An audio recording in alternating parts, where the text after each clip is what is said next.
Hi everyone, ভ্রমণ ব্যবসা আপনাদের সবাইকে একটু অন্য রকমের। তার কারণ হচ্ছে আমি আজকে যাবো চৈতন্যপুর আই হসপিটাল। বাড়িতে বাবার একটি চোখের প্রবলেম হয়েছে, তাই আমরা ওইখানে আই হসপিটালের কথাটা কিন্তু অনেকের কাছে শুনেছি খুবই ভালো। তো আমরা সেই জন্য বাবাকে নিয়ে আমি ওইখানে যাবো।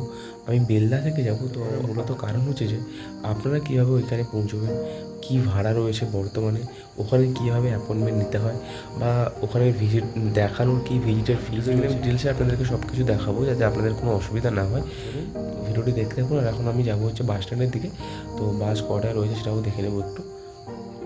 প্রায় অনেকক্ষণ অপেক্ষা করার পর ঠিক 6:15 দিকে কিন্তু এই বাসটি ঢুকলো, যেটা হচ্ছে সোনাকনিয়া হলদিয়া। আর এর রুটটা হচ্ছে কিন্তু এগরা, কাঁথি আর নন্দকুমার হয়ে কিন্তু হলদিয়া পৌঁছানো।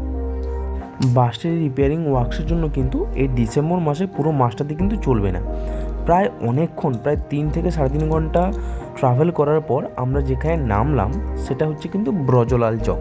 আপনার বাম দিকেই পড়বে, পিছিয়ে আসবেন যেখানে বাস দাঁড় করাবে সেখানে দেখতে পাবেন একটা রাস্তা বাম দিকে ঢুকে গেছে। ওই রাস্তায় সবচেয়ে সস্তা যেটা পড়বে, আপনাকে টোটো নয়, আপনাকে বাসে উঠতে হবে, যে বাসগুলো কোকড়াহাটি বা রামপুর যাচ্ছে। এবং সেই বাসে চেপে চৈতন্যপুর বাস স্ট্যান্ড পেরিয়ে আপনাকে নামতে হবে রামপুর বাস স্ট্যান্ডে। সেইখানে নামার পর দেখবেন আপনার সামনে ডান দিকে একটা রাস্তা চলে গেছে। সেই রাস্তা ধরে আপনি চলে আসবেন কিন্তু চৈতন্যপুর আই হসপিটাল। আর সামনে কিন্তু একটা সাইনবোর্ডে রাস্তার ওপর, মানে বাইপাসের ওপর, চৈতন্যপুর আই হসপিটাল বলে একটা অ্যারো দেওয়া রয়েছে। আর ঠিক একটু ভেতরের দিকে হেঁটে চলে আসবেন। আসার পর কিন্তু আপনি দেখতে পাবেন এই চৈতন্যপুর আই হসপিটালটি এই রকম কালার করে দেওয়া রয়েছে। ঠিক সামনে কিন্তু এইরকম লাগবে। আর আপনাকে ঢুকেই যেটা করতে হবে, এন্ট্রি গেটের সামনে লোকগুলোকে জিজ্ঞেস করবেন যে আপনি নতুন এসেছেন, তখন তারা আপনাকে একটা রেজিস্ট্রেশন ফর্ম ধরিয়ে দেবে। সেইটা ফিল করে কিন্তু আপনাকে চলে যেতে হবে। তার বাম দিকে, একদম শার্টেন বাম দিকেই দেখতে পাবেন আউটডোর পেশেন্টদের জন্য একটা লাইন রয়েছে। সেখানে আপনাকে 150 টাকা ফিস দিতে হবে। তারপরে কিন্তু আপনার ফাইল রেডি হয়ে যাবে। আর আপনার যদি স্বাস্থ্যসাথী কার্ড থেকে থাকে তাহলে কিন্তু এখানে কিছু নিয়মাবলী রয়েছে, এগুলোতে আপনি একবার চোখ বুলিয়ে নিতে পারেন। এই যে এখানে বোর্ডটা রয়েছে, কী কী আপনাকে করতে হবে সেটা রয়েছে, সেটা আপনি চোখ বুলিয়ে নিতে পারেন। আর তার সামনেই কিন্তু একটা দেওয়া রয়েছে, মানে ম্যাপ দেওয়া রয়েছে অ্যাকচুয়ালি কোথায় কী রয়েছে। দেখুন এন্ট্রির ঠিক সামনেই, মানে বাম দিকেই রয়েছে কিন্তু আউট পেশেন্টদের ডিপার্টমেন্ট। মানে আমরা যারা বাইরে থেকে যাব তারা কিন্তু এখানেই আমাদেরকে আসতে হবে। সামনেই কিন্তু আপনি দেখতে পাবেন ইন পেশেন্টদের একটা ডিপার্টমেন্ট রয়েছে, মানে ধরুন যাদের ওটি চলছে তারা এখানে ওয়েট করছে তাদের পেশেন্টদের জন্য। আপনার কাছ থেকে প্রথমেই যে রেজিস্ট্রেশনের সময় 150 টাকা নেওয়া হবে ডাক্তার দেখানোর জন্য। তারপরে কিন্তু ওই দিনে ডাক্তার দেখানোর জন্য কিন্তু আর কোনো টাকা নেওয়া হবে না। যদি কোনো টেস্ট করাতে হয় তখন কিন্তু আপনাকে ওই টেস্টের জন্য পে করতে হবে। আবার রিপোর্ট দেখিয়ে ধরুন অন্য কোনো ডাক্তারকে ওই দিনই দেখাবেন, তখন কিন্তু এই 150 টাকা দিয়ে হয়ে যাবে। এবার হচ্ছে যদি আপনি সেকেন্ড দিন আপনাকে যেতে হয় আবার নতুন করে, যে ওই দিন আপনি পৌঁছলেন, তখন কিন্তু আপনি যেহেতু পুরনো, আগে একবার দেখানো হয়েছে, তাই আপনার থেকে ওই দিন মাত্র 100 টাকা নেওয়া হবে। এবং তারপরে আপনাকে আর কোনো টাকা নেওয়া হবে না ডাক্তার দেখানোর জন্য। যদি টেস্ট আবার কোনো টেস্ট দেয় তাহলে কিন্তু পয়সা নেবে, কিন্তু প্রথমে গেলে আপনাকে 150 টাকা, তারপরে গেলে কিন্তু আপনাকে 100 টাকা। আর এই যে সাইনবোর্ডটা দেখতে পাচ্ছেন, এখানে কোন কোন রোগের চিকিৎসা করা হয় এবং কার কার সার্জারি করা হয় সেটা কিন্তু দেওয়া রয়েছে। আপনি কিন্তু একবার ভিডিওটাকে পজ করে কিন্তু এটা একবার দেখে নিতে পারেন।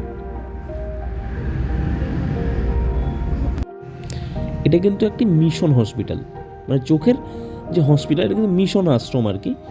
তো সেখানে কিন্তু এখানে যে ফিজটা নেওয়া হয়, যেহেতু এটা সেবামূলক টাইপের মানে বলা হচ্ছে, তো সেক্ষেত্রে এখানে যে ফিজটা নেওয়া হয় ওটা কিন্তু যতটা নিতে হবে ততটাই কিন্তু নেওয়া হয়।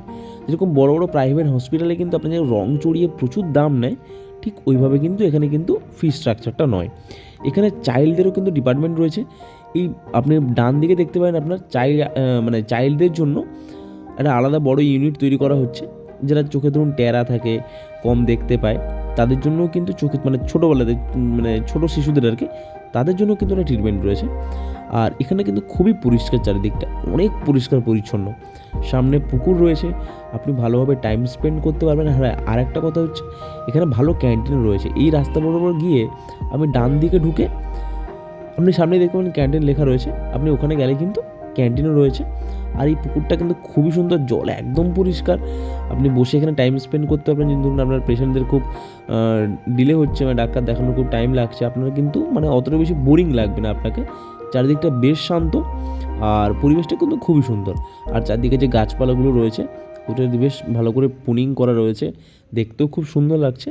আর কোনো প্লাস্টিক আবর্জনা চারিদিকে কোনো জায়গায় ছড়িয়ে ছিটিয়ে নেই। যেহেতু এটা বিবেকানন্দ মিশন হসপিটাল, সেক্ষেত্রে কিন্তু অনেকটা মানে ট্রিটমেন্টে কিন্তু ছাড় পাওয়া যায়। আর এখান থেকে কিন্তু উড়িষ্যা ধারে কাছে অন্য স্টেট থেকেও কিন্তু অনেক পেশেন্ট এখানে আসে। ওনাদের একটা সাইট রয়েছে, আমি কমেন্ট সেকশনে পিন করে দেবো। তো এই সাইটে গিয়ে কিন্তু ফোন করেও কিন্তু আপনি অ্যাপয়েন্টমেন্ট নিতে পারেন, বা আপনি জিজ্ঞেস করতে পারেন যে রেটিনার ডক্টর আছে কি না, কর্নিয়ার ডক্টর আছে কি না, আপনি কিন্তু এটাও করতে পারেন। আর এখানে কিন্তু চশমার একটা আলাদা সেকশন রয়েছে। আপনার যদি ধরুন পাওয়ারের দরকার রয়েছে, মানে পাওয়ারের প্রয়োজন, সেখানে আপনি কিন্তু পাওয়ারটা চেক করিয়ে নেওয়ার পর ডক্টরের কাছে আপনি কিন্তু ওই স্পেকটেকল সেকশনে গিয়ে কিন্তু আপনি আপনার মনের মতো করে চশমাও বেছে নিতে পারেন। আর এই ভিডিওটা করার একটা মূল উদ্দেশ্য হচ্ছে কিন্তু যাতে আপনি অসুবিধা না হয়, আর হচ্ছে আপনি যাতে এখানে সহজে এসে সুষ্ঠুভাবে ডাক্তার দেখাতে পারেন। আর তারপর ডাক্তার দেখানো হয়ে যাওয়ার পর কিন্তু আপনি এখন বাইরে বেরিয়ে অনেক টোটো পাবেন, এই টোটো ধরে আপনি আবার চলে আসবেন চৈতন্যপুর বাস স্ট্যান্ডে। সেখান থেকে আপনি যেটা করতে পারেন হচ্ছে আপনি আপনার পুরনো রুটে যেতে পারেন, না হলে আপনার কাছে সবচেয়ে ভালো কাজ হবে সেটা হচ্ছে আপনি এখান থেকে কিন্তু বাস ধরবেন, হচ্ছে মেছেদা স্টেশনের বাস ধরবেন। মেছেদা স্টেশনে পৌঁছে যাবেন বাস ধরে, 50 টাকা করে নেবে। আর তারপরে কিন্তু আপনি চলে যাবেন হচ্ছে সোজা মেছেদা স্টেশন। মেছেদা স্টেশন থেকে ট্রেন ধরে আপনি যদি মেদিনীপুরের দিকে হয়ে থাকেন তাহলে আপনি মেদিনীপুরের লোকাল ধরে নেবেন, বা যদি আপনি বেলদার দিকে যান তাহলে আপনি খড়গপুর নেমে কোনো বেলদা লোকাল থাকলে বেলদা লোকাল ধরে নেবেন। সবচেয়ে সহজ এবং কস্ট ইফেক্টিভ রাস্তা হচ্ছে বা রুট হচ্ছে এটা। এই বাসগুলোতে আপনি আসতে পারেন মেছেদা স্টেশন, মানে মেছেদা টু হলদিয়া এই বাসগুলো যায়, এই বাসগুলোকে দেখে নেবেন, এই বাসে উঠে পড়লেই হয়ে যাবে আপনার। তো এরকম বাসে আপনাকে চেপে কিন্তু, আর আমরা যখন এখানে নেমেছিলাম তখন একটু দেরি করে ছেড়েছিল আমাদেরকে ডাক্তার ওই কোনো হসপিটাল থেকে, তাই সন্ধ্যা হয়ে গেছিলো প্রায়। সবচেয়ে সহজ হচ্ছে আপনি মেছেদা স্টেশন চলে এসে এই বাসগুলো ধরে আপনি চৈতন্যপুর যে বাসগুলো যায়, হলদিয়া যে বাসগুলো যায় সেগুলো চৈতন্যপুর যাবে, সেই চৈতন্যপুর সেই বাসে যাবে, আপনি চৈতন্যপুর নেমে গেলেন। আবার আসার সময় আপনার চৈতন্যপুর থেকে বাস ধরে আপনি মেছেদা স্টেশন চলে এলেন।